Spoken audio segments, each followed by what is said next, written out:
أنفسنا ومن سيئات أعمالنا من يهده الله فلا مضل له ومن يضلل فلا هادي له وأشهد أن لا إله إلا الله وحده لا شريك له وأشهد أن محمدا عبده ورسوله صلى الله عليه وسلم يا أيها الذين آمنوا اتقوا الله حق تقاته ولا تموتن إلا وأنتم مسلمون يا أيها الناس اتقوا ربكم الذي خلقكم من نفس واحدة وخلق منها زوجها وبث منهما رجالا كثيرا ونساء واتقوا الله الذي تساءلون به والأرحام إن الله كان عليكم رقيبا يا أيها الذين آمنوا اتقوا الله وقولوا قولا سديدا يصلح لكم أعمالكم ويغفر لكم ذنوبكم ومن يطع الله ورسوله فقد فاز فوزا عظيما أما بعد فإن أصدق الحديث كتاب الله تعالى وخير الهدي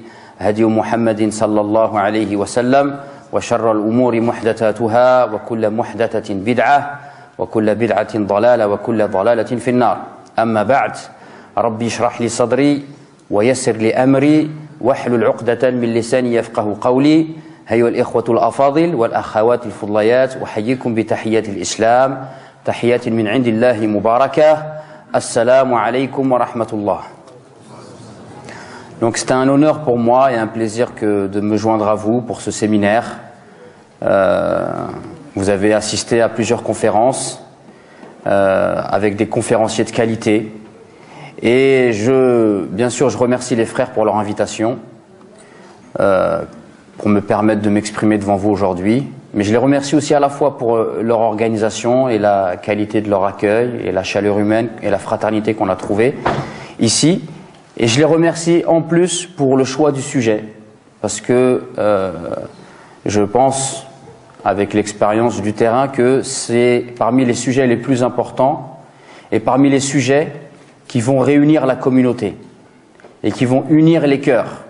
Et parmi les sujets sur lesquels finalement, on a tous besoin de cette spiritualité qui est l'élément moteur dans notre relation vis-à-vis d'Allah et dans notre relation avec l'islam. Et finalement, c'est peut-être parmi les sujets qu'on a le plus négligé, qu'on a délaissé. Donc c'est un plaisir pour moi aujourd'hui, à la fois d'être devant vous et en plus de pouvoir participer à un colloque qui focalise justement sur la spiritualité et sur le cœur.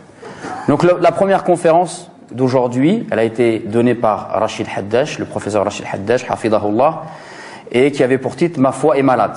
Donc en fait, la première conférence, on a commencé par le début, et il fallait se rendre compte de notre maladie spirituelle, Ensuite, vous avez assisté, pour ceux qui étaient là, à la conférence du Cheikh Mohamed Patel, hafidahullah, et qui lui donc a parlé, après la maladie, la thérapie de l'âme. La thérapie de l'âme.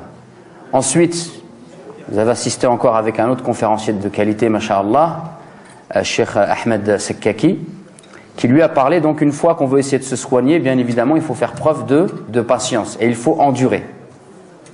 Il faut patienter, il faut endurer.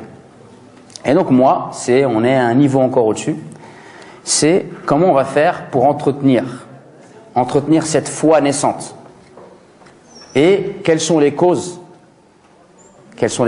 qui peuvent nous faire revenir en arrière, qui peuvent nous faire rechuter.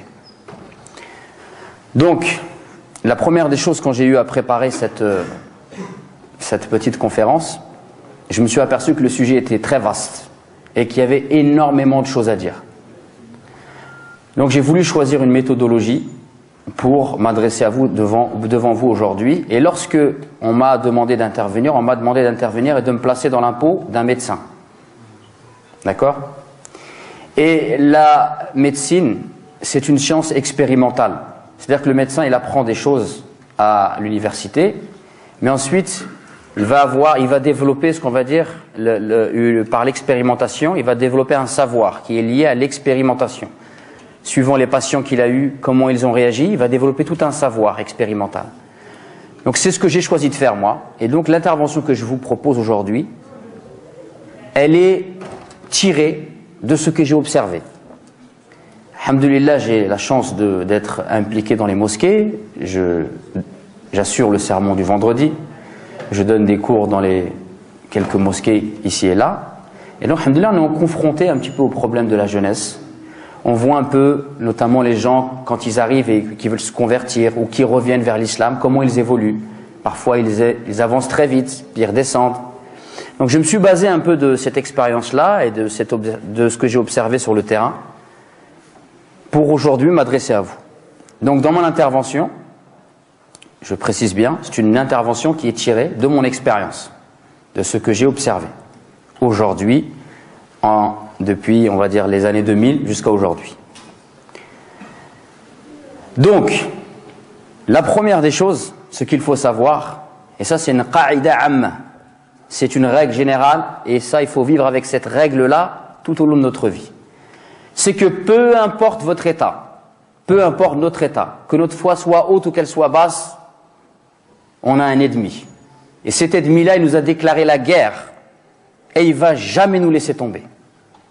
Jusqu'à notre dernier souffle, il va nous faire la guerre. Cet ennemi, c'est qui? Ash-shaytan. Inna ash-shaytana lakum aduwwun fattakhiduhu aduwwa. Allah nous dit dans le sens des versets, Satan est pour vous un ennemi déclaré. Prenez-le donc comme ennemi. Satan, c'est un ennemi. Et il ne va jamais nous laisser. Et donc, aujourd'hui, je vous propose de voir 3 microbes, 3 virus que Shaitan y va lancer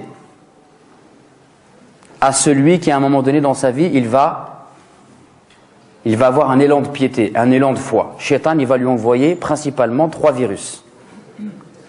Le premier virus qu'on va étudier, c'est un virus très dangereux. C'est un microbe terrible. C'est ce qu'on appelle al-ghulou, c'est ce qu'on appelle l'exagération. Celui qui à un moment donné, imaginez-vous quelqu'un, peut-être à un moment donné, on vit en France, enfin on vit en Europe, vous savez bien, il y a les pièges de la drogue, le piège des femmes, des boîtes de nuit, etc. Il y a des jeunes, ils vivent ces choses-là, puis à un moment donné, ils arrivent par la grâce d'Allah, ils arrivent à se libérer de cela, ils arrivent à se repentir de cela, et on les voit, ils viennent à la mosquée, ils commencent à être des pratiquants et tout, etc. Et Shaitan, ces gens-là, il ne va pas les laisser tomber. Et il va venir par ce virus de l'exagération, al-ghulou. Et c'est pas nouveau. À l'époque du prophète, alayhi salatu wassalam, 3 jeunes, ils sont partis voir les femmes du prophète, alayhi salatu wassalam. Et ils ont interrogé les femmes du prophète sur l'adoration du prophète.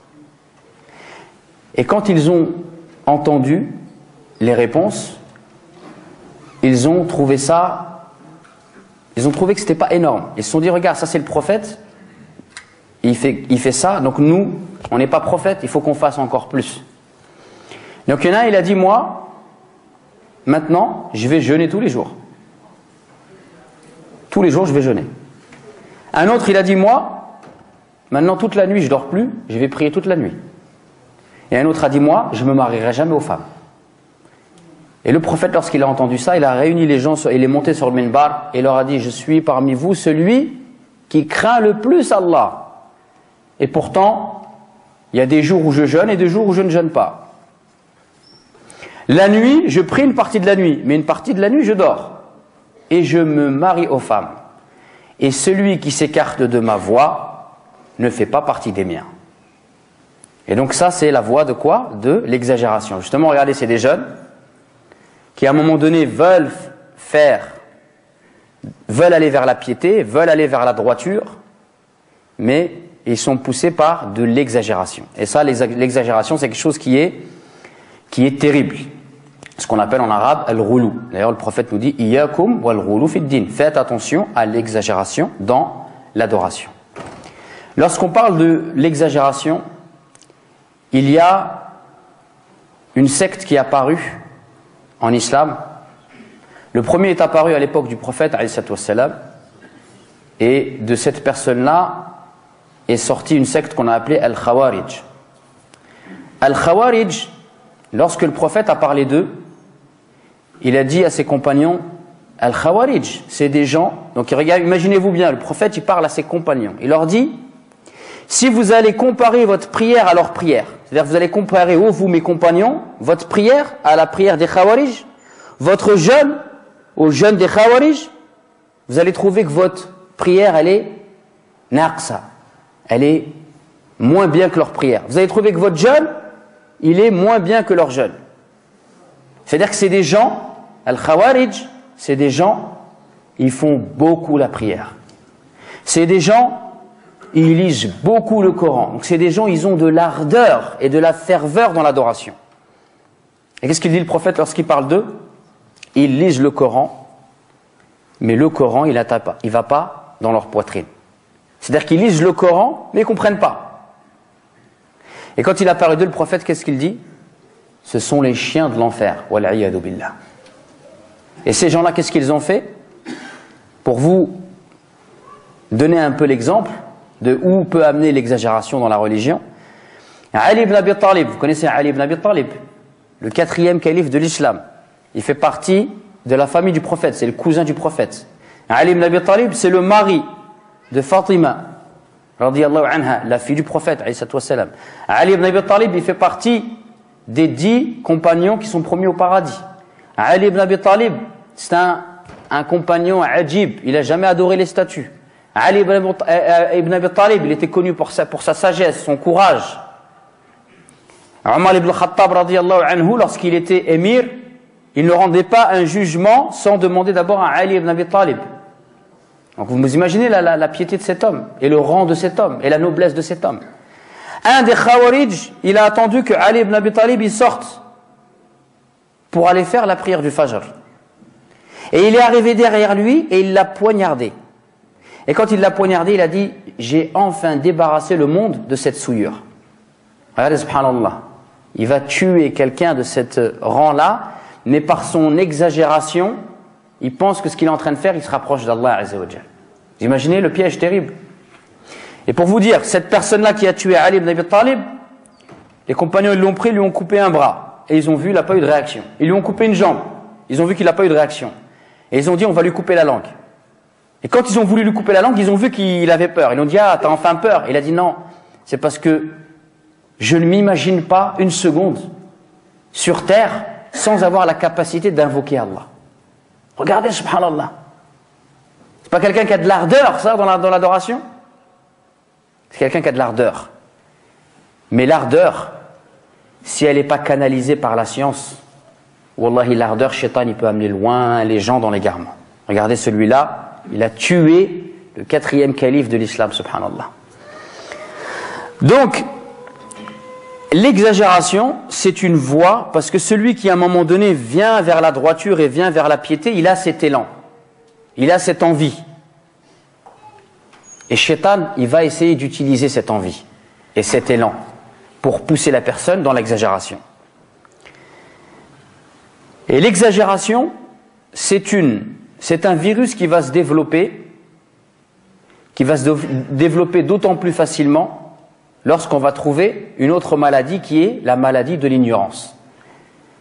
Shaitan, s'il trouve quelqu'un qui a de la ferveur et qui est ignorant, alors il est très facile pour lui de le pousser dans l'exagération. Et c'est pour ça que vous voyez des gens, ils débutent dans la religion. Il vient juste de débuter dans la religion. Et lui, il est là. Sa question, c'est quoi? De savoir qui est kafir et qui n'est pas kafir. Ikfar hada, hada yibd'u, hada kada, hada kada. Et lui, il connaît rien. Ça se trouve, alif, batatha, il connaît pas. Et il est déjà dans ces questions-là, etc. Ça, c'est poussé par l'exagération et aveuglé par l'ignorance. Shaitan, il va le ramener dans des questions qui ne sont pas à sa portée. Des choses qu'on ne lui a pas demandées. Et forcément, celui qui veut s'asseoir à une place qui n'est pas la sienne, lorsqu'il va s'asseoir, tôt ou tard, il va tomber. Également, l'exagération, ça va se voir par une propension à vouloir tout rendre haram. Celui qui exagère, pour lui, plus c'est dur, plus c'est islamique. Plus c'est haram, plus c'est islamique. Jusqu'à ce que parfois certains ils vont exagérer loin, ça va très loin. Je me rappelle, je parlais avec un professeur d'arabe, et justement il me parlait de certains jeunes parfois qui ont tendance à exagérer. Et il m'a dit qu'un jour il y a un élève qui est venu pour prendre des cours d'arabe chez lui. Et donc il lui a dit, voilà, il faisait des phrases, il lui dit Kharaja Muhammad. Il lui dit, vas-y répète, Kharaja Muhammad. Il dit, mais est-ce que Muhammad il est vraiment sorti? Il dit non, c'est un exercice. Il a dit hada kadhib. Hein? Vous voyez ce genre d'exagération. Il voit le haram partout, lui. Il dit là, mais c'est un exercice. Ana kadhib. Et il m'a dit, il a quitté le cours, il n'est plus jamais revenu. Il ne connaît pas un mot d'arabe. Également, par exemple, toujours dans tout est haram, ça nous est arrivé, nous, une fois, quelqu'un il est venu chez nous, il avait besoin d'aide, et en fait, quand on a discuté avec lui, on s'est aperçu que c'était quelqu'un qui travaillait, pour X raisons, haram, il est sorti, après il touchait, chez nous on appelle ça le chômage, bon, je sais qu'il y a ici, c'est la même chose un peu en Belgique, quelqu'un il lui a dit c'est haram, il a coupé le chômage, il s'est retrouvé sans rien, et après on dit mais pourquoi t'as dit non, mais quelqu'un m'a dit que c'était haram, qui t'a dit que c'était haram? Non, dans un forum j'ai lu que quelqu'un a dit haram, etc. Mais parce que l'exagération fait que plus c'est haram, juste s'il entend haram, lui ça lui plaît, haram, khlas. C'est lui qui exagère, il a tendance à être comme ça. Également, l'exagération, ça va se voir dans la manière que dans la religion, on va tout compliquer. On complique tout. Quand on exagère, on est touché par ce virus. La religion qui est simple, nous, on va la compliquer. On peut donner l'exemple de quelqu'un qui était avec son cheikh et il voulait faire le roussoul. Vous savez, c'est quoi le roussoul? Le roussoul, c'est pour le grand lavage. Et en fait, le grand lavage, en islam, c'est très simple. C'est que c'est le fait de mettre de l'eau sur tout son corps. C'est comme ça, quelqu'un qui a eu un rapport avec son épouse, pour enlever cet état d'impureté, il doit mettre de l'eau dans tout son corps doit être touché par de l'eau. D'accord? Alors bien sûr, après il y a des sunan, etc., commencer par la droite, mais ça ce sont des sunnahs. Si c'est fait, c'est bien, si c'est pas fait, ça annule pas le roussoul. Et cet élève-là, qu'est-ce qu'il a fait? Il a plongé dans un fleuve. Et quand il a plongé dans un fleuve, avec la niya de le roussoul, il est ressorti, il a mis de l'eau partout. Donc il a fait le roussoul. Et il commence à s'essuyer, et puis il commence à regarder son cheikh, et lui dit, cheikh, je pense que mon roussoul, il est pas bon. Il dit, pourquoi? Il dit, parce que quand j'ai plongé, je suis pas sûr que ici j'ai eu un peu de l'eau qui est rentrée. Et son cheikh, il lui dit, non, effectivement, toi, c'est pas la peine que tu refasses le roussoul. Parce qu'il a dit, le fou, il est pas obligé de faire la prière. Exactement, il y a la même histoire avec un autre qui est venu voir son cheikh, et il lui a dit, cheikh, là on a fait de dohor, mais je ne sais pas si ma prière est valable ou pas. Il lui dit pourquoi? Il dit parce que quand je suis sorti de chez moi, j'avais la niya de faire dohor. Mais après j'ai croisé quelqu'un, j'ai oublié. J'ai remis la niya. Quand je suis rentré à la mosquée, quelqu'un m'a dit salam alaikum. Et j'ai oublié. Et après quand je suis rentré, je ne sais pas si j'ai mis la niya ou pas. Et le cheikh il lui dit ouais, toi c'est pas la peine que tu fasses salat. Il a dit le mejnoun, lui il n'est pas obligé de faire salat. Hein? Et je dis ça pour vous faire rigoler, mais voilà, celui qui est dans le roulou, wallah, c'est un poison. Pourquoi? Parce que tout est interdit et tout devient compliqué. Et ça devient invivable. Ça devient invivable. Et d'ailleurs, vous pouvez très bien voir, peut-être autour de vous, que celui qui va dans cette voie à l'extrême, il va à l'extrême, à un moment donné, il lâche tout. Et on entend des fois, ah bah lui avant il avait la barbe, il faisait comme ça, et ceci, etc. Puis du jour au lendemain, il n'y a plus rien. Parce que c'est invivable. C'est invivable d'être comme ça. Non seulement c'est invivable pour vous, mais c'est aussi invivable pour votre entourage. Et combien de gens se plaignent? C'est invivable pour l'entourage. Donc ça, wallah, c'est vraiment un poison. Et c'est un poison que Shaitan il utilise. C'est un poison que Shaitan il utilise. La question qui se pose, comment sortir et comment se guérir de l'exagération? Il n'y a pas 36 solutions, il y en a 2. La première, c'est les coups. Les coups qu'on va prendre, c'est une voie par laquelle on peut se guérir de l'ignorance. D'ailleurs, il est rapporté qu'Omar ibn Khattab, radiyallahu anhu, quelqu'un justement, il était comme ça, un peu dans l'exagération, etc., je sais pas quoi, je me rappelle plus quel était son problème, mais Omar ibn Khattab, il l'a pris. Et pendant une semaine, il lui a mis l'asa. Et à la fin, cette personne-là lui dit, écoute, si tu voulais me guérir, ça y est, tu m'as guéri. Mais si tu veux vraiment me châtier, alors tue-moi. Et Omar, il l'a laissé partir. Parce que celui qui exagère à un moment donné, il n'y a plus que ça pour lui faire comprendre. Alors, les coups, soit il les prendra, comme dans l'histoire que je viens de vous raconter avec quelqu'un qui va lui mettre la fessée, ou sinon c'est l'expérience de la vie. L'expérience de la vie fait que tu prends des coups. Tu vas te retrouver, tu vas divorcer, tout le monde va s'écarter de toi, tu vas perdre ton travail, etc. Donc tout ça, c'est des coups que tu vas prendre, et au bout d'un moment, il se peut que ta manière de te comporter t'est devenue tellement dure et ta vie, elle ressemble plus à rien, qu'à un moment donné, tu peux avoir un sursaut. Mais il faut faire attention, parce que parfois, ce sursaut-là fait que la personne, elle délaisse carrément la religion. Mais il y a un autre remède à l'exagération, c'est quoi? C'est la science. La science, c'est une voie vers laquelle tu peux te guérir et tu peux te préserver de l'exagération dans la religion. Et c'est pour ça qu'on donne le conseil à tout le monde, à chaque personne qui commence dans la religion, d'avoir un professeur, d'aller vers les imams, d'avoir quelqu'un qui est plus avancé. Parce que wallahi, dans un cheminement, tout le monde fait des erreurs. La personne qui vous parle aujourd'hui, devant vous, si je vous sors mes dossiers d'il y a 10 ans, vous allez vous moquer de moi. Eh ben, alhamdoulilah, aujourd'hui c'est une expérience pour les petits frères qui arrivent. Donc c'est-à-dire que celui qui débute dans la religion, il faut toujours qu'il soit bien entouré de gens qui sont plus avancés que lui, à la fois en âge, en sciences, en comportement, d'aussi en termes de temps dans la religion. Ça c'est très important. Donc c'est pour ça qu'on conseille à chaque personne qui débute dans la religion, ne te mets pas tout seul. Va vers les gens qui sont thabit, les imams des mosquées, les responsables, les gens qui sont connus depuis des années pour être des gens stables dans la religion. Tourne-toi vers eux. Et Inch'Allah, ils vont, par la grâce d'Allah, te permettre d'éviter beaucoup d'erreurs. Donc ça, c'était le premier virus.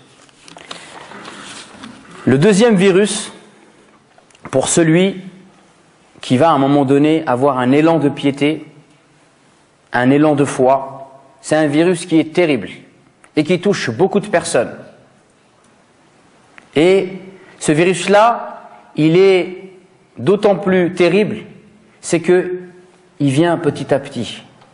C'est un microbe qui au début il rentre de manière, il est tout petit, et puis il grossit, et il grossit, et il grossit, et il grossit. Ce virus, c'est quoi? C'est ce que j'ai appelé la lassitude. La lassitude. On adore Allah, au début, on ressent beaucoup de choses, et après on ne ressent plus rien. La lassitude, ça se traduit aussi par, c'est qu'on devient des fonctionnaires. On devient des fonctionnaires de la salat. Ça devient, voilà, quelque chose de, comme le travail, comme manger. Ça devient une routine. Ça devient routinier. On fait la prière, on ne ressent plus rien, mais ma'alish. On ouvre le Coran, déjà quand on l'ouvre c'est pas mal. On lit, on comprend rien, on ressent rien, ma'alish. On fait du dhikr, mais en même temps on est en train de penser à des tas de choses, mais c'est normal. Ça devient, on commence à pratiquer une adoration qui n'a plus d'âme, qui n'a plus de goût, qui n'a plus de saveur. On perd également donc le goût des adorations, mais aussi au tout début quand on rentre dans la religion, on est émerveillé. On est émerveillé par la beauté du Coran, par la vie du prophète, par la vie des compagnons. Et puis là, tout devient lassant. Il y a un dars, on écoute un dars, ah mais j'ai déjà entendu ça, ah mais ça, on n'est plus touché. Et ça, wallahi, c'est très dangereux. Ça, wallahi, c'est très très très dangereux. D'ailleurs, le prophète nous dit, et il nous met en garde, les cœurs rouillent comme rouille le fer. Innal qalba yasda'u kama yasda'u al-hadid. Les cœurs rouillent comme rouille le fer. Donc ça veut dire que le musulman, il sait qu'il doit prendre garde à ce que son cœur ne rouille pas et à ce qu'il se préserve de la lassitude. Sachez que la lassitude, si elle grimpe, elle grimpe, elle grimpe, elle grimpe, elle grimpe, elle grimpe, elle grimpe, le cœur il devient tellement dur que cette maladie-là, elle se transforme en une maladie encore plus grave, qu'on appelle al-ghafla, l'insouciance. Hein? L'insouciance, c'est terrible. قال الله تعالى وَلَقَدْ ذَرَأْنَا لِجَهَنَّمَ كَثِيرًا مِنَ الْجِنِّ وَالْإِنسِ لَهُمْ قُلُوبٌ لَا يَفْقَهُونَ بِهَا وَلَهُمْ أَعْيُنٌ لَا يُبَصِرُونَ بِهَا وَلَهُمْ آذَانٌ لَا يَسْمَعُونَ بِهَا أُولَئِكَ كَالْأَنْعَامِ بَلْ هُمْ أَضَلُّ أُولَئِكَ هُمُ الْغَافِلُونَ. Allah nous dit dans le sens des versets, nous avons destiné à l'enfer beaucoup de djinns et d'hommes. Donc beaucoup d'hommes et de djinns, ils ont été destinés à l'enfer. Pourquoi? Ils ont des cœurs, mais ne comprennent pas. Ils ont des yeux, mais ne voient pas. Ils ont des oreilles, mais n'entendent pas. Ceux-là sont comme les animaux, voire plus égarés encore. Ce sont vraiment ceux-là, les insouciants. Donc vous voyez la lassitude dans l'adoration. Si ça se développe et ça se développe et ça se développe, ça peut arriver jusqu'à jusqu'à l'insouciance, al-ghafla. Et le ghafla, c'est une voie qui est terrible.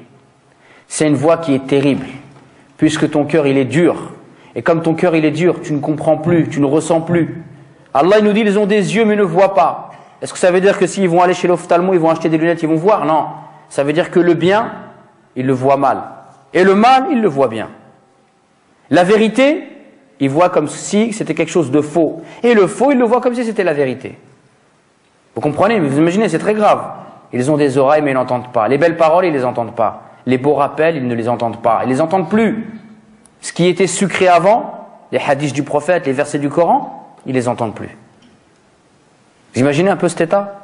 C'est dramatique. Donc cette maladie-là, elle est très dangereuse. Et elle peut se voir, cette lassitude extrême qui arrive jusqu'à le ghafla, par notre adoration. Quelle est la qualité de notre adoration? Un des savants contemporains qui s'appelle Cheikh Al-Uthaymin, rahimahullah, il a cette phrase magnifique. Il dit « Ibadatu ahli al-ghaflati adat, wa adatu ahli al-yaqadati ibadat » Il dit, le Cheikh, rahimahullah, l'adoration des gens qui sont insouciants, c'est des habitudes. Les adorations des gens qui sont insouciants, ça devient des habitudes. C'est une habitude normale, comme manger, comme dormir, comme aller aux toilettes, comme... Alors que les habitudes des gens qui sont en état d'éveil spirituel, ils ont réussi à vaincre la lassitude, eux, leurs habitudes, c'est des adorations.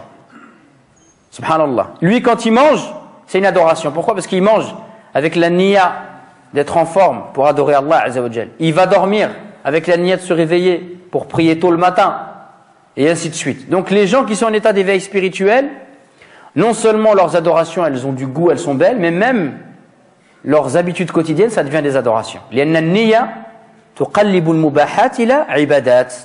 Car l'intention de ton cœur, elle peut transformer une habitude du quotidien en adoration. Et donc, bien évidemment, si ton cœur est absent, tes adorations, vu que tu n'as pas de niya, vu que tu es dans l'insouciance, vu que tu n'as pas de goût, tes adorations, ça devient une forme sans âme. Et donc ça devient des habitudes. Allah hafadna jami'an. Donc cette maladie-là de la lassitude, elle aussi, elle va se développer de manière facile lorsqu'elle va trouver deux autres virus chez l'être humain. Le premier virus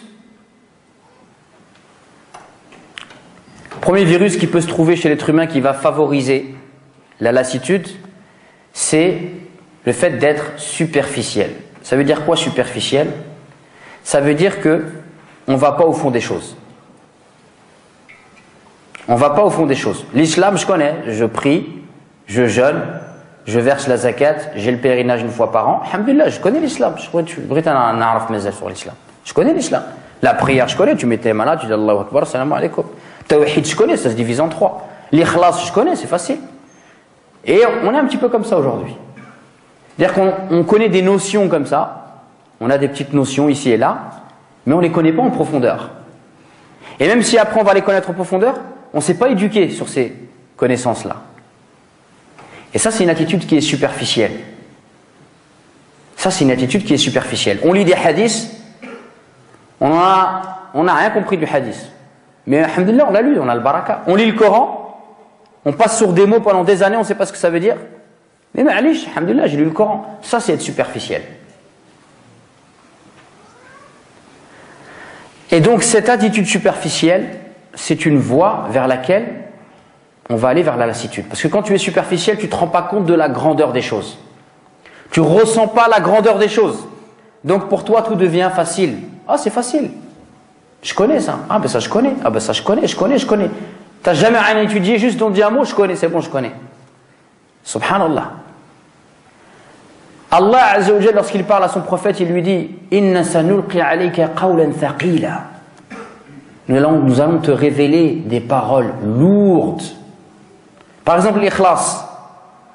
Et l'ikhlas, c'est simple à comprendre. Ça veut dire que tout ce que je fais, je le fais pour Allah. Ça, c'est facile à comprendre.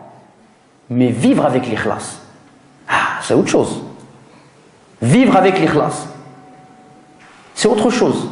Et justement, celui qui est superficiel, c'est celui que, comme il a compris le concept intellectuel de l'ikhlas, bah, il pense que ça y est, il connaît tout sur l'ikhlas. Non, mon frère.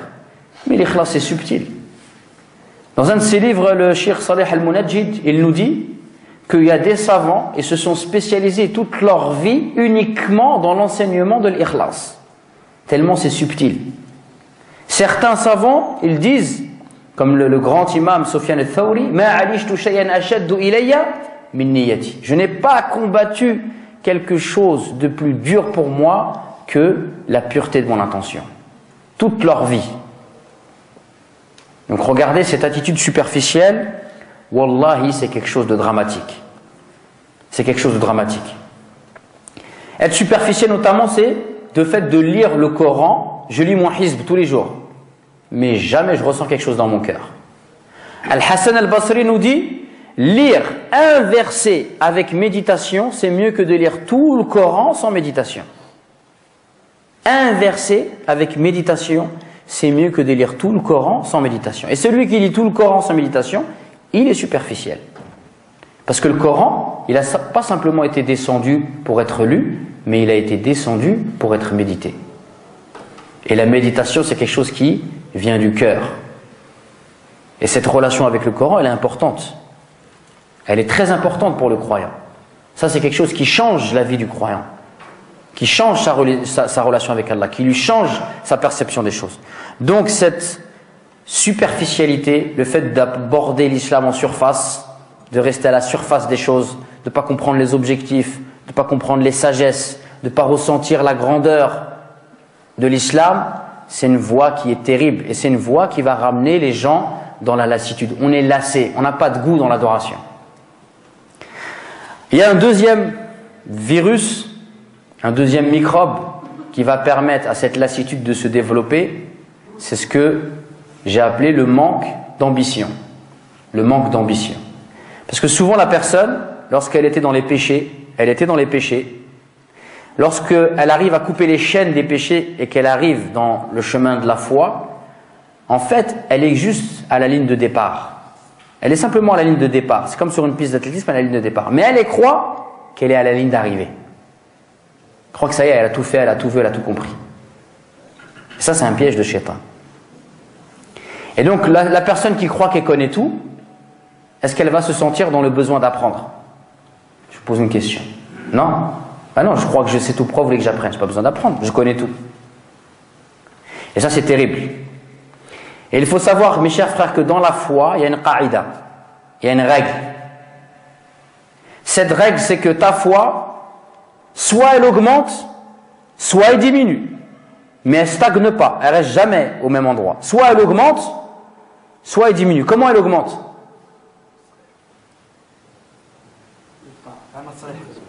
Par l'obéissance à Allah Azza wa Jal, ta foi, al-iman yazidu bit-ta'a wa yanqus bil-ma'siyah. La foi, elle augmente par l'obéissance et elle diminue par la désobéissance. Et toi, soit tu es dans l'obéissance, soit tu es dans la désobéissance. Tu ne fais pas les deux, tu ne peux pas faire les deux en même temps. Donc ta foi, soit elle augmente, soit elle diminue. Et dans un verset du Coran, Allah nous dit وَمَنْ شَاءَ مِنْكُمْ أَنْ يَتَقَدَّمَ أَوْ يَتَأَخَّرَ. Que ceux qui veulent parmi vous avancer ou reculer. L'imam Ibn al-Qayyim al-Jawziyya nous dit, ce verset nous prouve que soit ta foi elle augmente, soit elle recule, mais elle ne stagne pas. Et donc par définition, celui qui ne veut pas être dans ziyada, alors forcément, il est en train de chuter. Si on n'a pas cet état d'esprit d'être dans ziyada, dans le ma'loumat, dans l'iman, dans l'ibada, dans l'amal salih, si on n'est pas dans cet état d'esprit que de vouloir toujours en faire plus, d'avoir plus de connaissances, d'avoir plus de bonnes actions, d'avoir plus de hasanat, de faire plus d'œuvres. Si on n'est pas dans cet état d'esprit, alors forcément, en vérité, on est en train de chuter. C'est un état d'esprit qui est obligatoire pour les musulmans. Fastabiqul khayrat. Devancez-vous dans l'accomplissement des bonnes actions. Wasari'u. Empressez-vous. Donc le musulman, il est comme ça. Le musulman, il en veut plus. Nous, si on est musulman, c'est parce qu'on aime Allah et on aime l'akhirah. Oui ou non? Donc celui qui aime Allah et qui aime l'akhirah, il en veut toujours plus. Comme celui qui aime dunya. Est-ce que vous avez déjà vu quelqu'un qui aime dunya et qui dit alhamdulillah shba't? J'ai un palais, là, alhamdoulilah, shba'. Celui qui aime dunya, tu lui donnes un palais, il en veut un deuxième. Tu lui en donnes un deuxième, il en veut un troisième. Hein? Regardez-nous au bled. Parce que je vois qu'il y a beaucoup de maghrébins, machallah. C'est quoi nos maisons? Tu fais un étage, après tu fais un deuxième, après tu fais un troisième. Après tu dis, subhanallah, non, en fait lui il est juste en bas après. Après il revient, il est retraité, miskin, il va là-bas, ses enfants, mais il n'y a personne. J'ai construit toute cette maison-là, mais il n'y a personne qui va habiter dans cette maison-là. Pourquoi on est comme ça, subhanallah? Parce que celui qui aime quelque chose, il en veut toujours plus. Donc si on aime Allah, il faut qu'on veuille toujours plus se rapprocher de lui. Si on aime l'akhira, il faut qu'on ait l'envie que dans l'akhira on fasse partie des plus hauts degrés. Si on est véridique. Donc le musulman, il n'a pas d'autre choix que de faire preuve d'ambition. Donc on a dit que cette maladie-là, le virus de la lassitude, de la routine, c'est quelque chose qui est terrible pour le croyant. On a dit que cette lassitude, cette routine, elle va se développer lorsque la personne elle est superficielle dans sa religion et lorsqu'elle a un manque d'ambition. D'accord? Lorsqu'elle a un manque d'ambition. Et il y a un verset du Coran que je vais vous citer, Inch'Allah, sur lequel on va s'attarder un petit peu. Ce verset-là, il a changé la vie d'un être humain. Ce verset-là, il a changé la vie d'un être humain, pas n'importe qui. Est-ce que vous connaissez Al-Fudayl ibn Iyad? Vous connaissez Al-Fudayl ibn Iyad? Al-Fudayl ibn Iyad, c'est un grand savant de la communauté. C'est un sage parmi les sages. C'est un savant, c'est un connaisseur d'Allah Azza wa Jal. Et bien cet homme-là, avant d'avoir atteint ces hauts degrés dans la science, la sagesse, la piété, c'était un brigand. C'était un brigand. Il laissait les gens passer avec leurs caravanes et il coupait les routes pour leur voler leurs biens. Et cet homme-là, Al-Fudayl ibn Iyad, un jour il a escaladé un mur. Il a escaladé un mur pour voler quelque chose dans une maison. Et quand il a escaladé ce mur, il a vu quelqu'un qui était en train de faire Qiyam al-Layl. Il a vu quelqu'un qui était en train de faire la prière de nuit. Et il l'a entendu réciter un verset, c'est le verset que je vais vous réciter. Alam ya'ni lilladhina amanu an takhsha'a qulubuhum li dhikrillah wa ma nazala min al-haqq wa la yakunu kalladhina utul kitaba min qabl fatala 'alayhim al-amad wa qassat qulubuhum wa kathirun minhum fasiqun. Le moment n'est-il pas venu? Le moment n'est-il pas venu que ceux qui ont cru ont leur cœur qui s'humilie au rappel d'Allah et à ce qui leur a été parvenu de la vérité. Ne soyez pas comme ceux qui ont reçu le livre avant vous. Le temps leur est paru long et sont tombés dans la lassitude. Le temps leur est paru long. Fatala alayhimul amad wa qassat qulubuhum, et leurs cœurs se sont endurcis. Wa kathirun minhum fasiqun, et la plupart d'entre eux étaient des pervers. Donc regardez, subhanallah, ce verset-là, en vérité, regardez, le Fudayl ibn Iyad, il l'a pris pour lui, et nous aussi, il faut qu'on le prenne pour nous. Le moment n'est-il pas venu qu'on sorte de cette lassitude, qu'on sorte de cette routine, et qu'on vive quelque chose dans la prière de magnifique, qu'on goûte à quelque chose dans cette prière? Cette prière-là, c'est pas n'importe quoi, mes chers frères. Cette prière-là, c'est la seule chose dans la religion qui n'a pas été légiférée sur terre. Le prophète, il a été la chercher là-haut. Subhanallah.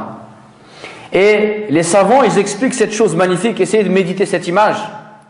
Ils nous disent que la prière, elle est tellement grandiose qu'en fait, c'est un cadeau que Allah a fait au prophète Mohammed sallallahu alayhi wa sallam.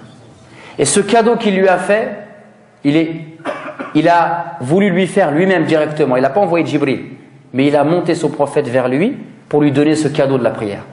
Parce que le prophète, à ce moment-là dans sa vie, il subissait beaucoup de persécutions. C'était très dur. Et par cette prière, Allah il est venu quoi? Le libérer. Il est venu lui donner une arme magnifique pour surmonter les épreuves de la vie. Il est venu lui donner, si vous voulez, pour donner une image un petit peu plus triviale, il est venu lui donner comme de l'essence pour son moteur. Hein? Donc regardez, subhanallah. Et nous, on fait partie des privilégiés à notre époque qui fréquentons les mosquées et qui prions, mais pourtant notre prière elle est superficielle. On ne vit pas dans la prière. Parce qu'on est victime de ce virus de la lassitude. Et donc il faut essayer d'en sortir.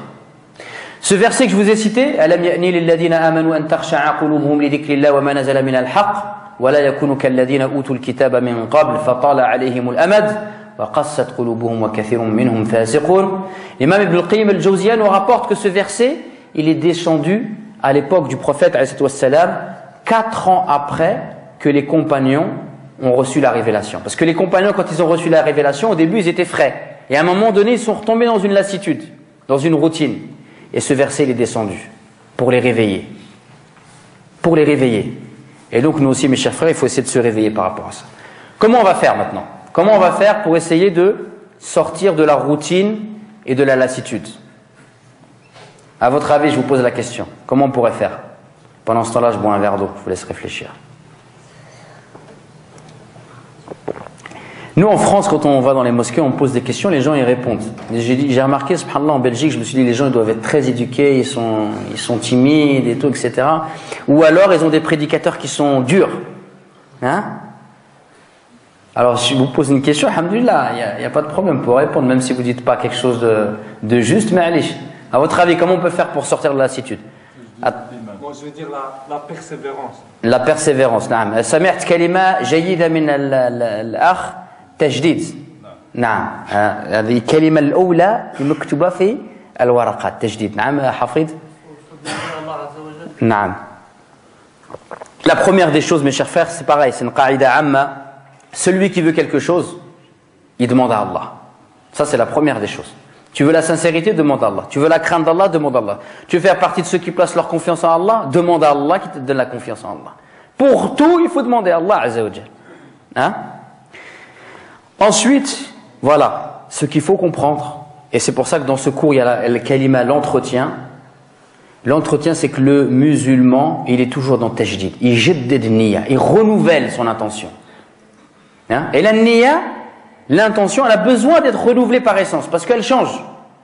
Et donc, sans arrêt, le musulman, il renouvelle son intention. Pourquoi je viens prier? Pourquoi je viens à la mosquée? Qu'est-ce que je cherche? Qu'est-ce qui me pousse à venir? Comment je prie?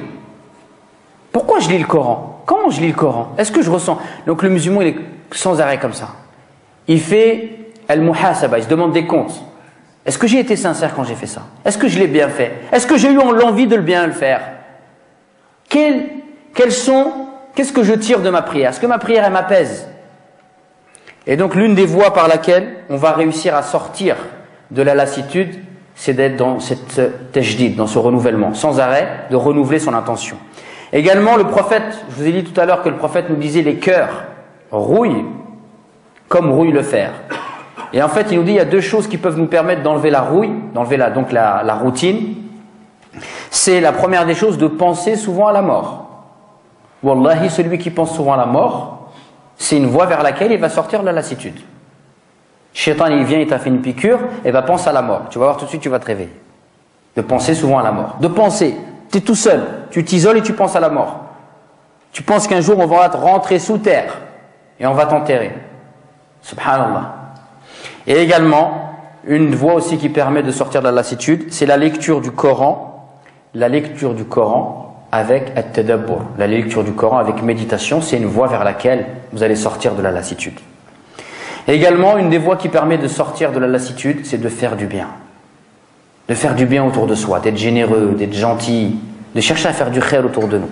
Ça, c'est une voie vers laquelle on peut sortir de la lassitude, de la dureté du cœur. Parce que quand vous faites du bien, si vous êtes généreux sincèrement pour Allah envers quelqu'un, Allah il vous met un bien-être dans votre cœur. Et vous allez ressentir des choses. Et ça, c'est une voie vers laquelle vous allez couper cette routine. Également, une des choses qui peuvent nous permettre de sortir de la lassitude, c'est le fait de chercher à approfondir ses connaissances. Il faut approfondir ses connaissances et rechercher ce qu'on appelle l'émerveillement. J'apprends un verset, j'essaye de le méditer, et j'apprends jusqu'à ce que dans mon cœur, je ressens la lumière immense qui se dégage de ce verset-là. Ça, c'est très très important, cet état d'esprit.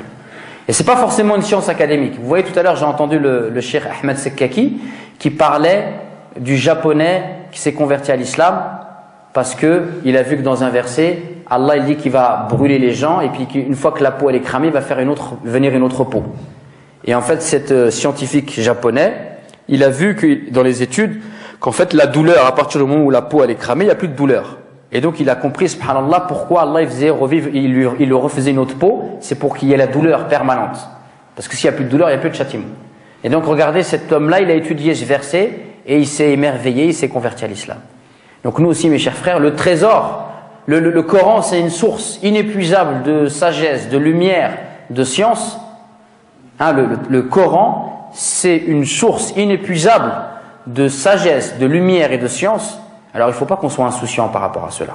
Mais il faut que de temps à autre, on arrive à goûter à cette lumière et à ces miracles qu'il y a dans le Coran. Et ça passe par l'étude. Et également aussi une chose qui peut nous permettre de sortir de cette lassitude, de ce cœur qui est dur et qui ne ressent plus rien, c'est de se rappeler cette parole. Les salaf, donc nos pieux anciens, ils disaient cette parole. وَمَا خُلِقَتِ النَّارِ إِلَّا لِإِذَابَةِ الْقُلُوبِ الْقَاسِيَةِ. Allah hafadna jami'a. Il disait, l'enfer n'a été créé que pour faire fondre les cœurs durs. L'enfer n'a été créé que pour faire fondre les cœurs durs. Donc quand on lit le Coran, on ne pleure pas. Quand on fait la prière, on ne pleure pas. C'est une preuve que nos cœurs sont durs.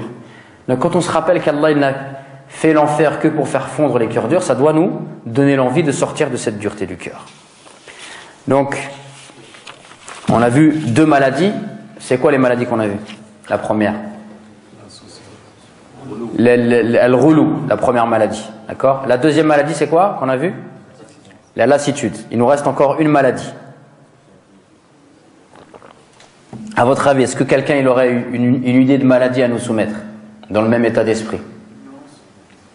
L'ignorance, on en a parlé parce qu'on a dit que le ghulou, il se développe quand on a de l'ignorance. Donc, j'ai pas entendu. La paresse, la lassitude, ça va avec la paresse. Quand tu te lasses de faire les choses, tu les fais avec paresse en fait. Tu n'as plus trop envie d'en faire. L'ostentation. Alors, l'ostentation, l'orgueil, on se rapproche de ce que je vais évoquer, Inch'Allah. Hein? Al-riya, na'am. Al-muhim, l'autre maladie qu'on va évoquer. Donc déjà, je vous ai dit que c'était tiré de mon expérience. J'ai vu beaucoup de gens, quand ils se sont lancés dans la foi, soit tomber dans le piège de l'exagération, d'accord? Ou soit, les gens au début, ils ont un élan dans la religion, et puis très vite, ça s'estompe, ils tombent dans une espèce de lassitude, ils n'ont plus envie d'apprendre, et ça devient des fonctionnaires. Il fait sa prière, il sort et au khlas. Il s'intéresse plus à rien, il vit plus sa religion comme il l'avait vivait au début. Donc est-ce que comme moi, vous faites ce constat-là? On voit ça aujourd'hui ou pas? Oui? Eh bien la maladie qu'on va voir là, maintenant, là, c'est l'une des maladies que je vois le plus. Et notamment chez les jeunes. C'est une des maladies qu'on voit beaucoup. Et cette maladie, je l'ai appelée l'excès de confiance. C'est-à-dire que la personne, à un moment donné, elle était peut-être droguée, peut-être dealer, peut-être dans la prison, peut-être loin d'Allah. Et lui-même, au début, quand il a entendu parler de l'islam, il a voulu se convertir. Juste de faire la prière, juste de se lever matin pour faire le fajr, ça lui paraissait impossible. Et un jour, par la grâce d'Allah, il fait partie de ceux qui fréquentent les mosquées, qui participent aux halaqat, qui apprend un peu la science, qui fréquente les mosquées, il commence à connaître les mashaykh et tout, etc. Et là, Shaitan, il vient et lui fait un souffle comme ça. Mais toi, t'es super. T'es génial, toi. Regarde tout le chemin que tu as parcouru. Mais t'es masha'Allah, toi. Jusqu'à ce que cette personne-là, par l'excès de confiance, elle va s'égarer. Le prophète nous dit, alayhi salatu wassalam, لما ذكر المهلكات قال 3 مهلكات وذكر منها إعجاب المرء بنفسه. Parmi le prophète, dans un hadith, il dit il y a 3 choses qui égarent les gens. Et parmi ces choses-là, il a cité إعجاب المرء بنفسه. Ça veut dire que la personne, elle se voit sous un bon œil. C'est, qu'on traduit en français, mais c'est un mot qui n'est pas très connu, l'infatuation de soi-même. C'est-à-dire que la personne, elle se regarde et elle se kiffe. Elle s'aime bien. Mais je suis trop bien, moi. Bien sûr, il ne se le dit pas, mais il le ressent fortement. Et Shaitan, il vient et il appuie sur ça. Et ça, c'est un piège qui est terrible. C'est un piège qui est terrible, pourquoi? Parce que lorsque la personne, elle se voit sous l'œil sous l'œil de la lumière, elle se voit bien, elle est parfaite, eh ben, elle ne voit pas ses défauts. Inch'Allah, je vais m'arrêter parce que le frère, il va... J'ai encore 5 minutes, c'est ça? Ok. Donc le frère, la personne, lorsqu'elle se voit sous l'œil de la perfection comme ça, qu'est-ce qui se passe? Elle ne voit pas ses défauts. Si elle ne voit pas ses défauts, elle ne s'occupe plus d'elle. Et si elle ne s'occupe plus d'elle, elle va s'occuper de qui? Elle va s'occuper des gens. Et Shaitan, regardez, il est malin. Quand la personne va se regarder, elle ne va voir que ses qualités. Et quand elle va voir les gens, elle va voir que leurs défauts.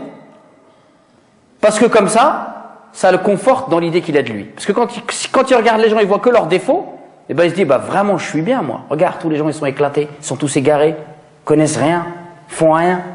Et quand il se regarde lui, il est génial. Lui, quand il est comme ça, une petite brindille chez son frère, il la voit comme un rocher. Mais la poutre qui est devant lui, il ne la voit pas, il est aveugle. Et d'ailleurs, il est tellement aveugle qu'un jour il va avancer, il va se la prendre la poutre. Et donc ça, mes chers frères, c'est quelque chose qui est terrible. C'est quelque chose qui est terrible. Vous connaissez Luqman? Luqman, c'est un sage. Luqman, avant d'être un sage, c'était un berger. Et un jour, un de ses compagnons bergers, il a vu que Luqman, il avait des élèves et qui leur enseignait le hikmah, la sagesse. وَلَقَدْ أَتَيْنَا لُقْمَانَ الْحِكْمَةِ. Et il lui a dit, comment ça se fait que toi, avant, tu étais berger avec moi, et puis du jour au lendemain, je te vois, tu as des élèves, tu as de la hikmah, les gens, ils viennent prendre de toi, et tout, etc. Qu'est-ce qu'il a dit, Luqman? Il a dit, tu sais comment j'ai eu la sagesse? Par 3 choses. Sidqu hadithi, le fait que je sois véridique dans mes paroles. Adha'u amanati, le fait que je respecte mes engagements vis-à-vis d'Allah et vis-à-vis des gens. Wa tarki ma la ya'nini, et le fait que je délaisse ce qui ne me regarde pas. Et les savants ont dit, Man taraka ma la ya'ni, fa inna Allah yuwaffiquhu ila ma ya'ni. Celui qui va délaisser ce qu'il ne regarde pas, eh ben Allah il va faire en sorte qu'il va s'occuper de ce qu'il regarde. Ça veut dire que lorsque tu commences à t'occuper de toi et de tes défauts, ben forcément, tu vas moins focaliser sur les défauts des gens. Et même quand tu vas voir les défauts des gens, tu vas être tolérant, parce que tu sais que toi aussi tu as des défauts. Mais quand toi tu te vois sous l'œil de la perfection, et que tu t'occupes plus de toi, ben tu commences à t'occuper des autres, et forcément, eh ben ça commence, et ça commence, et ça augmente, et ça augmente, et ça augmente, jusqu'à ce que, quand tu regardes les gens, tu as des lunettes noires. Vous avez quelqu'un qui aura des lunettes noires là. Quand il regarde les gens, il voit que des lunettes noires. Il voit que les problèmes, que les défauts, que les erreurs, que ce qui ne va pas. Par contre, quand il regarde lui ce qu'il fait, la moindre petite hasanat qu'il a fait, il met des projecteurs comme ça et puis il vient avec une loupe. Il la voit super grande. Et ça, wallah, c'est quelque chose qui est terrible. Confiance, vous avez compris? Shaitan, il vient, il fait en sorte que la personne ne se voit que sous l'œil de la perfection. Et ça, bien sûr, après, ça fait boule de neige. Il voit que le mal chez les autres. Comme lui, il se voit bien, il ne change pas, il ne va pas chercher à se réformer. Et ça devient un piège qui est terrible. Et d'ailleurs, vous pouvez le voir. Des fois, souvent, on entend parler des gens, on dit, je ne comprends pas. Lui, Allah, j'ai fait de din, il ne connaît rien, et il critique tous les savants. Eux, ils ne sont pas bien, ils ne sont pas bien. Pourquoi? D'où ça vient? Ça vient de ça. Ça vient de cette maladie. C'est satanique. Et parmi les signes de celui qui est touché par cette maladie, il y a le goût de la polémique.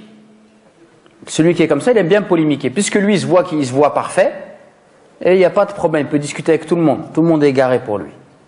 La critique, le goût pour la critique. C'est-à-dire qu'on voit que les défauts chez les gens, puis on aime bien les rabaisser. Hein? Ça, c'est pareil, c'est dramatique d'être comme ça. Parce que le jour du jugement dernier, le problème, c'est que tous les gens sur qui on a parlé, il faudra rendre des comptes. Et des fois, quand on parle sur des gens, subhanallah, nous, on a 1 an de religion, des gens, par exemple, ils ont 30 ans, 40 ans de da'wah derrière eux. Comment on va faire le jour du jugement dernier, subhanallah? Hein? Wallahi, c'est ajib, cette attitude-là. Regardez, Shaitan, inna shaytana lakum aduwwun fattakhiduhu aduwwa. Le diable est pour vous un ennemi déclaré, prenez-le donc comme un ennemi. Wallahi, c'est dramatique.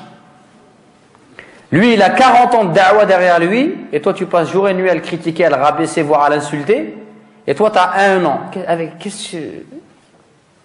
Ça se trouve, une parole que tu as, t'es passé en débit de moins 30 ans là déjà. C'est dramatique. Wallah al-azim, c'est dramatique. Donc, celui qui est comme ça, il a le goût pour la polémique. Et il exagère dans ses paroles. Il n'y a pas très longtemps, j'ai croisé un jeune, il m'a dit 90% des musulmans sont des hypocrites. Je dis, Mashallah, tu as un institut de sondage khatir, toi. Hein? Et je lui dis, de quel nifaq tu parles? Tu parles du nifaq i'tiqadi ou du nifaq al-amali? Il m'a dit, non, c'est quoi? Je sais pas. J'ai dit, il y a une grande différence. Je lui dis, si tu dis que c'est le nifaq i'tiqadi, ça veut dire que tu en as fait tous des kuffars. Et je dis, c'est chaud. Je dis, maintenant, si c'est un nifaq al-amali, tu les as pas sortis de l'islam. Et il commence à bugger. Et je lui dis, en plus, 90%, je lui dis, t'as des gens qui travaillent pour toi, qui font des sondages, comment ça se passe? Et je lui dis, en plus, l'hypocrisie, c'est dans le cœur. T'as un microscope, tu regardes les poitrines des gens. Moi, j'ai commencé à parler comme ça, je lui ai fait mal à la tête. Ça l'a un petit peu calmé. De 90%, on est passé à 40%. Je dis, bon, alhamdulillah. Yallah, tu reviendras, on descendra encore un petit peu la prochaine fois, alhamdulillah. Ah, mais vous voyez, cet état d'esprit-là, il est terrible. D'ailleurs, le prophète nous dit, Man qala laqad fasada an-nas fa huwa ahlikuhum. Celui qui dit, tous les gens sont égarés, alors il est le plus égaré d'entre eux. Hein, ce genre de paroles comme ça, extrêmes, de manière exagérée, Wallahi, ça c'est un signe que ça ne va pas chez la personne. C'est un signe que ça ne va pas chez la personne. Celui qui est aqil, il ne parle pas comme ça. Hein, celui qui est aqil, il ne parle pas comme ça. Il y a un savant musulman qui s'appelle Ibn Khaldoun. Ibn Khaldoun, Sahib al-Muqaddima. C'est un livre d'histoire. Ibn Khaldoun, c'est un historien, c'est l'inventeur de la sociologie, c'est un anthropologue. Moi-même, c'est un grand savant. Et il connaît très bien la race humaine. Il nous dit, il y a 4 types d'êtres humains. Les premiers, les bâtisseurs. C'est par exemple des gens, ils arrivent à Liège et ils voient qu'il n'y a pas de mosquée et ils se disent tiens, on va faire une mosquée. Ça, c'est les bâtisseurs, la première catégorie. La deuxième catégorie d'êtres humains, c'est les continuateurs. Ceux qui continuent. C'est les gens, ils arrivent à Liège, ils voient qu'il y a des gens qui ont construit une mosquée, ils disent Mashallah, c'est une bonne initiative, je vais rentrer avec eux, je vais les aider. Alors, je vais sortir, je vais travailler avec eux, on va nettoyer, etc. La deuxième catégorie, bâtisseurs, continuateurs.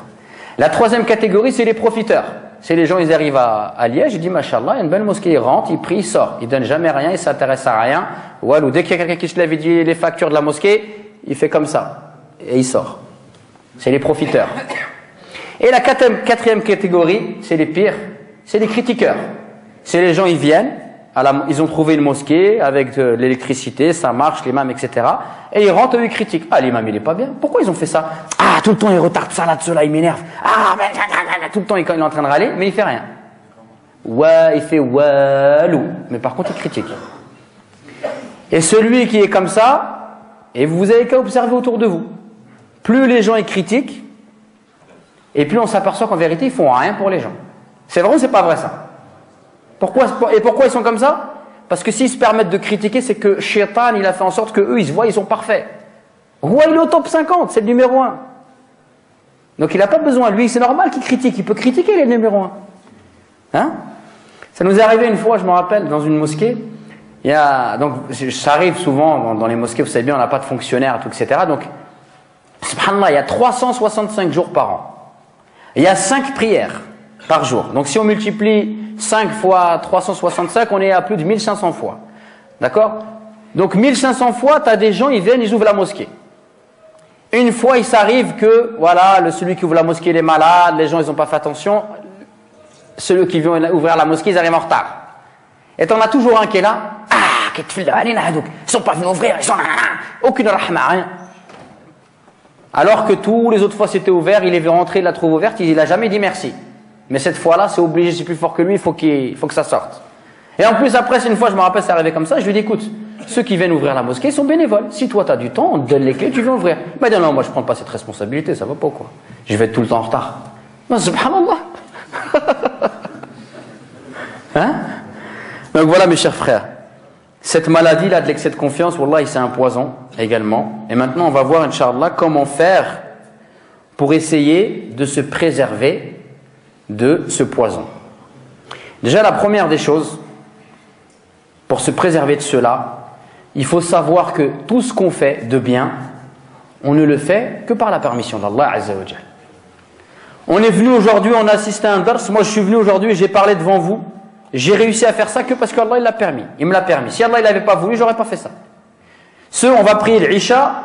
Si on a prié l'Isha, on a prié l'Isha simplement parce que Allah il nous a fait cette grâce de nous permettre de nous ramener à la mosquée pour qu'on fasse l'Isha. C'est pour ça que certains disaient, lorsque tu te réjouis de ta bonne action, réjouis-toi que Allah t'a permis de l'accomplir. D'accord? Réjouis, il faut qu'on se réjouisse que Allah nous a compté parmi ses prières et ceux qui l'adorent. Donc c'est la première des choses. Tout ce qu'on fait de bien, on le fait parce que Allah nous l'a permis. Donc il faut se réjouir que Allah nous l'ait permis. Et pas se réjouir de soi. Je sais pas, on est venu ici parce que nous on est bien et parce qu'on a quelque chose en nous. Non, c'est parce que c'est Allah qui nous l'a permis. Le premier point. La deuxième des choses, tout ce qu'on fait, est-ce qu'on a la certitude que c'est accepté? Est-ce qu'il y a quelqu'un qui peut lever la main et qui dit moi toutes les prières que je fais, tout le dhikr, etc., toutes les sadaqas que je fais, c'est accepté? Personne. C'est vrai ou c'est pas vrai? Personne. Et même normalement le croyant il doute. Il dit j'ai fait tout ça mais je ne sais pas encore. Inch'Allah, j'espère qu'Allah va m'accepter. Normalement c'est comme ça qu'il est le croyant. On fait mais on ne sait pas si c'est accepté. Donc on doute. Et ce doute-là il est nécessaire. Parce que ça te préserve de l'excès de confiance. La troisième des choses, tout ce qu'on fait, si on le compare à ce qu'Allah nous a donné, mais il n'y a aucune comparaison, subhanallah. Il n'y a aucune comparaison. Allah nous a donné la vie. Tu peux adorer Allah toute ta vie, tu mets ça dans une balance, la vie et tout ce que tu peux faire comme adoration, c'est aucune comparaison. C'est vrai ou c'est pas vrai ça? Comment dire, un autre point pour se préserver de l'excès de confiance, c'est que lorsqu'on regarde les gens, si on les regarde du point de vue de dunya, alors il faut toujours regarder ceux qui ont moins que nous. Comme ça, on va toujours dire alhamdulillah, moi j'ai. Quand on regarde les gens par rapport à dunya, il faut regarder les gens qui ont moins que nous. Comme ça, nous on dit alhamdulillah, regarde moi, je mange à ma faim, j'ai une maison, j'ai. Mais nous on fait le contraire. On regarde dans le dunya ceux qui ont plus que nous. Hein? Moi aussi, j'ai une Mercedes. علاش هو عنده مرسيدس وانا ما عنديش عندي عرض بيجو انا hein non dans le dunya on regarde les gens qui ont moins que nous comme ça ce qu'on a on dit alhamdulillah. Par contre quand on regarde les gens dans le din on regarde les gens qui sont mieux que nous comme ça on va dire masha'Allah il récite très bien le Coran, moi aussi inchallah je vais essayer de faire comme lui, je vais apprendre le Coran aussi, masha'Allah il parle bien l'arabe, moi aussi je vais apprendre l'arabe. Mais nous on fait le contraire. On vient à la mosquée, on sort de la mosquée, on voit les gens qui sont dehors et qui n'ont pas été à la mosquée. Ah, t'as vu les faux sacs? Hadouk walou, nar. Hein? Astaghfirullah. Comme ça qu'on est. Non, c'est le contraire. Dans le dunya, regarde ceux qui ont moins que toi. Comme ça, tu diras alhamdulillah. Et dans le din, regarde ceux qui sont mieux que toi. Comme ça, inch'Allah, ça va te pousser vers le haut. Également, regardez, il y a une parole d'un salaf qui disait, dans le comportement avec les gens, il disait, quand une personne, elle est dure avec moi, je me dis, quel est son droit que je ne lui ai pas donné? Est-ce que vous comprenez cette parole? Elle est magnifique. Cette personne-là, elle dit, quand il y a quelqu'un, par exemple dans la mosquée, il y a quelqu'un, il est méchant avec moi, ou il est agressif, qu'est-ce qu'il dit? Il dit, quel est son droit que je ne lui ai pas donné? Peut-être que je ne lui ai pas passé salam avec le sourire. Peut-être que je ne lui ai pas souhaité du bien, peut-être.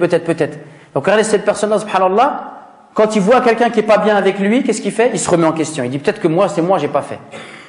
Parce que s'il se comporte avec moi comme ça, peut-être que moi j'ai manqué à mes droits vis-à-vis de lui. Vous comprenez, subhanallah? C'est magnifique, c'est grandiose comme attitude ça.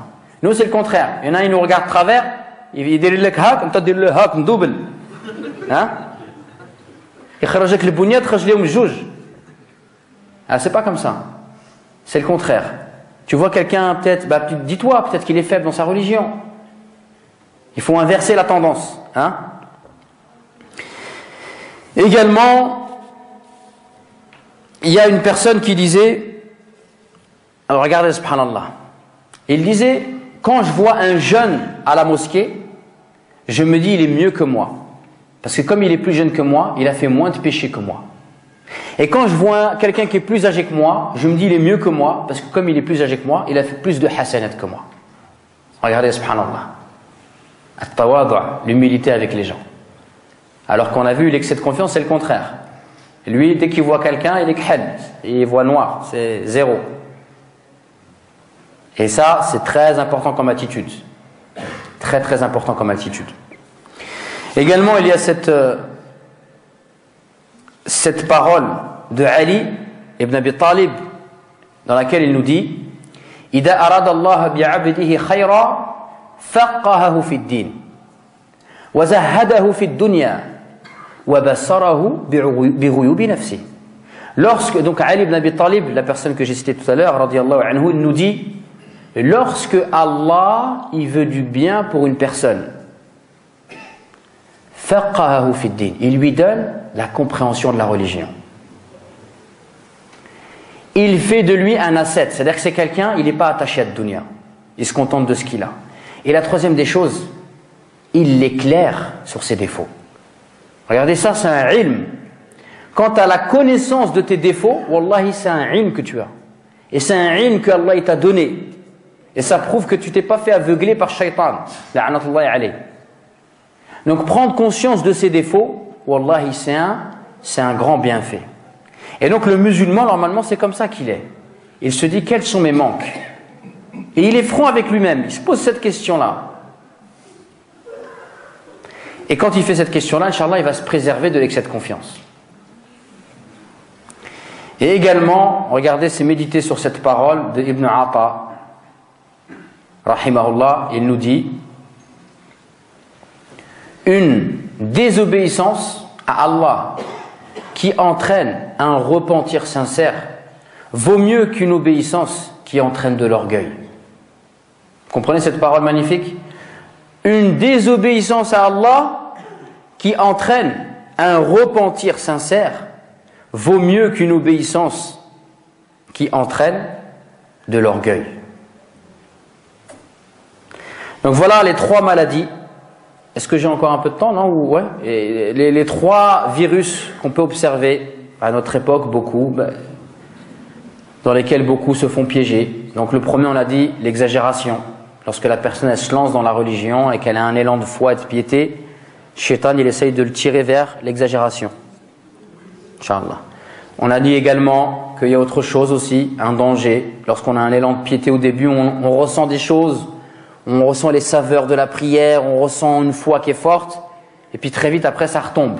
Et on tombe dans une espèce de lassitude. Et ça c'est dangereux. C'est pareil, on a vu également comment il fallait faire pour essayer de se préserver de cela par le tajdid, de la niya, par la lecture du Coran avec tadabbur, par le fait de penser à la mort. Ensuite on a vu le troisième piège, l'excès de confiance et les dégâts que ça fait l'excès de confiance. Et on a vu à travers certaines règles et certaines croyances que le musulman doit s'ancrer en lui, comment se préserver de cet excès de confiance. Mais maintenant, donc dans notre cours, il y a l'entretien et la cause de la rechute. Et bientôt, là, on va faire la prière, on va réciter Surat al-Fatiha. Surat al-Fatiha, wallahi, c'est une clé. Si Allah nous demande de lire tous les jours Surat al-Fatiha, c'est pas pour rien. C'est que dans Surat al-Fatiha, il y a tout ce qu'il nous faut. Et notamment, pour l'entretien de la foi, il y a les clés dans Surat al-Fatiha. Si vous voulez entretenir votre foi, il faut chercher trois choses. L'amour d'Allah Azza wa Jal. Parce que celui qui a goûté à l'amour d'Allah Azza wa Jal, lui, il ne va pas tomber dans la lassitude. Pour goûter à l'amour d'Allah Azza wa Jal, il faut du ilm. Donc il va se préserver de l'exagération. Et celui qui va goûter à l'amour d'Allah, il va mettre Allah au-dessus de tout. Et donc, il va être reconnaissant vis-à-vis d'Allah.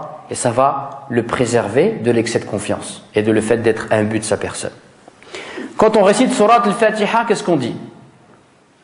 Alhamdulillahi Rabbil Alamin. Louange à Allah, Seigneur de l'univers. Donc, Alhamdulillah, cette parole grandiose, en fait, elle signifie le fait à la fois de remercier Allah pour ce qu'il nous a donné, et c'est bima'na shukr, mais également c'est de témoigner de la grandeur et de la beauté d'Allah Azza wa Jal. Et ça c'est ma'na thana. Et le hamd, c'est ces deux sens. Le sens de shukr, wa huwa radd al-fi'l, le fait de remercier Allah pour tout ce qu'il nous a donné, et également le sens de thana, c'est-à-dire de témoigner de la grandeur et de la beauté d'Allah Azza wa Jal. Et tout ça c'est le hamd. Et donc en fait lorsqu'on dit Alhamdulillahi Rabbil Alamin, louange à Allah Seigneur de l'univers, celui qui nous a créé tout ça, etc., qui nous a comblé de ses bienfaits, tout ce verset-là, il prouve quoi? Il prouve l'amour que l'on doit avoir envers Allah Azza wa Jal. Car celui qui t'a créé, qui t'a donné la vie, celui dont tu témoignes de sa grandeur et de sa beauté, comment ne pas l'aimer? Donc Alhamdulillahi Rabbil Alamin, en vérité, comme nous dit l'imam Ibn al-Qayyim al-Jawziyya, chaque verset dans Surat al-Fatiha, il a un goût.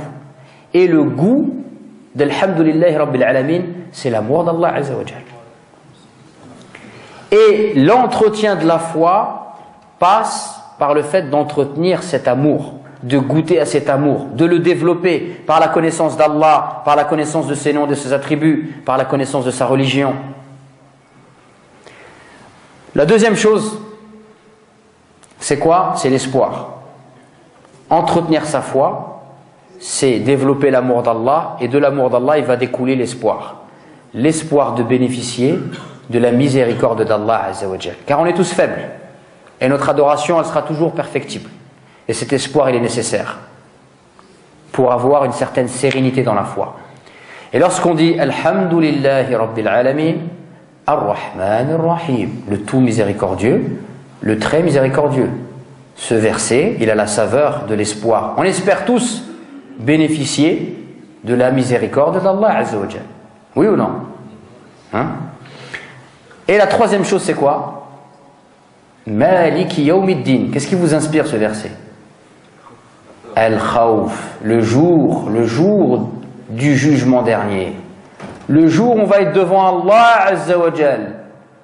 Et ce jour-là, il n'y a plus d'histoire de nationalité, il n'y a pas de passeport. Ce jour-là, il n'y a plus d'histoire de statut social, pas de diplôme. Il n'y a plus d'histoire d'argent. Il n'y a plus d'histoire de couleur de peau, de tribu. Il y a toi avec tes hasanat et tes sayyi'at. Il y a toi avec tes bonnes actions et tes mauvaises actions. Et donc lorsqu'on dit, on récite Alhamdulillahi Rabbil Alamin, l'amour, Ar-Rahman Ar-Rahim, l'espoir, Malik Yawmiddin, la peur. Et donc entretenir sa foi et se préserver de la rechute, c'est développer cet amour duquel va découler la crainte et l'espoir. D'accord? Et regardez, une fois que vous avez cet amour et cette crainte et cet espoir, qu'est-ce que vous dites? Iyyaka na'budu wa iyyaka nasta'in. C'est toi seul que nous adorons et c'est de toi seul dont nous implorons le secours. أقول ما تسمعون وأستغفر الله الجليل العظيم لي ولكم ولسائر المسلمين من كل ذنب